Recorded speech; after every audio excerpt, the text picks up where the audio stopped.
Завтра в школу. Давай лапку.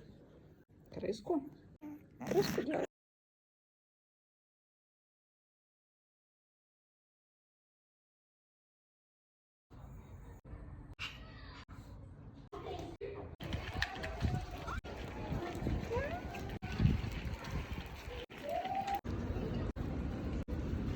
Закрыть.